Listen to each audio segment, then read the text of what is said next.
Now, Washington mornings on the Mall. And AM 630. Oh, it's a Friday morning at 6:37. Brian Neiman, Brian Wilson with you. We got a big primary coming up in Virginia. Who will be the Republican to represent Virginia against Tim Kaine in the fall? We've had George Allen on the show, had Jamie Radke on the show, had Delegate Bob Marshall on the show. E.W. Jackson is also running for that position. He's an interesting guy. He's born in Pennsylvania, Marine, went to UMass, graduated with honors there, Harvard Law, businessman, speaker. E.W. Jackson, thanks for coming on the show. We appreciate it. Well, thanks for having me, Brian and Brian. So what made you, why do you want to run for Senate? What are the issues that you care most about and you said, hey, you know what, I want to run and I think I can win?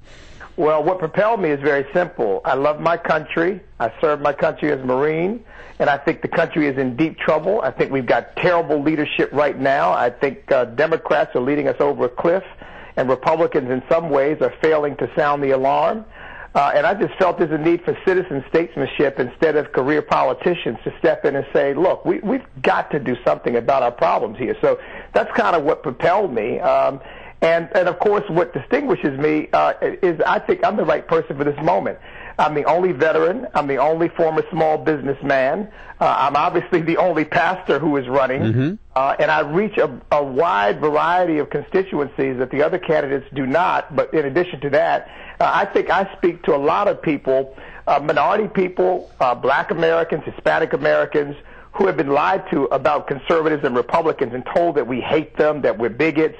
It's not true, and we want to reach out to them and tell them, look, we're for you as individuals. We don't see you as part of some mass swath of humanity, but we see you as wonderful individuals capable of doing things, and you don't need government. You don't need to depend upon government in order to fulfill your dreams in life. Well, you know, I always like it when somebody says, you know what, I'm going to quit just griping about things. I'm actually going to get up and do something, and I applaud you for that. But there's some challenges here for you. Let's just be honest about it, and chief among them is name ID. When you run for public office, you got to have a lot of funding, and you got to have, name ID, and it would appear just on the surface that these are areas where you face challenges. Oh, of course, but keep in mind, this is a primary. It's not a general election.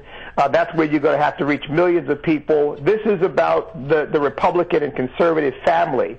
And frankly, I believe my name recognition among activist Republicans, those who are going to vote on Tuesday, is very, very high. But even more than that, it's about intensity. And the question really is, which candidate inspires people? Which candidate motivates people? Which candidate articulates a conservative message in a way that not only galvanizes our core group, but also reaches beyond our core group and brings other people in who can say, when this guy says, he's not an African American, he's an American, and that we've got to come together and stop balkanizing ourselves by race, and that we've got to fulfill the vision of one nation under God, indivisible, with liberty and justice for all. They are responding to that. And I didn't come up with that as a campaign slogan. It's something that I believe for the last 30 years. All right. This campaign has given me an opportunity to say it. Here in Northern Virginia, we're always concerned about transportation issues. One of the things we're talking about right now is what should be done about the Silver Line out to Dulles and whether or not it should go forward, whether it's too expensive. Have you taken a look at that situation? What do you think needs to happen there? Well, I have taken a look at the situation, and I think, for example, that turning it over to Metro probably was a mistake. I think it's one of the many mistakes that Tim Kaine made. I think if Virginia has invested $1 billion. Do you mean MWA, not Metro? Pardon? You mean MWA? Right. I think Virginia has invested $1 billion in that project.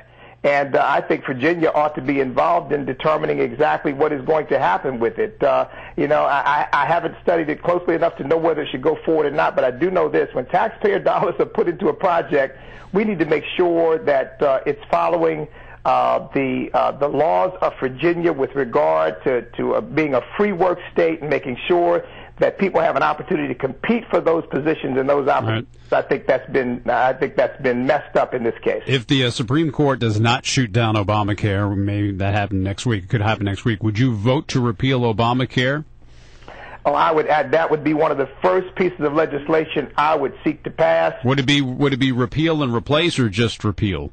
No, it would be repealed and replaced with a market-driven reform of our healthcare system, which is the best system in the world, but the delivery of it needs some work, and I think market principles are the way to reform it so that everybody has an opportunity to get the best health care available. All right. Well, how do you think the president has done on foreign policy? I mean, he touts his record, looks and Gaddafi's gone, bin Laden's gone, we're getting out of Iraq, we're not all the way out of Iraq, and slowly pulling out of Afghanistan. How do you think the president has performed on foreign policy? Well, frankly, I give him a D-, because while he certainly used drones to kill terrorists, and he continues to be commended for that, he got bin Laden, but he has not gotten the intelligence that we were getting to figure out what these people are doing in advance of their doing it, and we've been blessed, some people would say just lucky, to catch these people before they carry out their plans. But on other aspects, I mean, he's conveyed weakness of the American people and of our military, and in apologizing to the world. I think that a lot of our allies are uncertain of what we will do, and I think our enemies are emboldened by what they think we won't do. So I have to give him a D- overall for foreign policy. Okay. You're black, you're bishop. The issue of gay marriage has come up because the president says he's now personally in favor of gay marriage. Would you agree with the president on that issue, number one? And I guess my follow-up question would be, what impact do you think this will have on the election, especially with African Americans or Americans who happen to be black? Well, I categorically disagree. I believe that traditional marriage has been around for 6,000 years of human history. It's worked, and I think tinkering with it is just another indication of liberals' willingness to dive right into the law of unintended consequences and create problems that we don't anticipate. So I disagree vehemently. I think that marriage is a union between one man and one woman. End of discussion for me. And I think that many Christians, church-going black folks, are taking a second look at this president and realizing that if this guy is willing to defy their historic faith and everything that they hold dear, maybe he's not the president they thought he would be. And so I think it is going to hurt him in the general election. And I can assure you that if I'm the nominee, I'm going to be out there in those churches explaining to people why I believe they made a mistake to vote for him and why it would be a mistake to vote for him again. All right. E.W. Jackson, it was great to have you on the program, mate. Hope to have you back sometime down the road.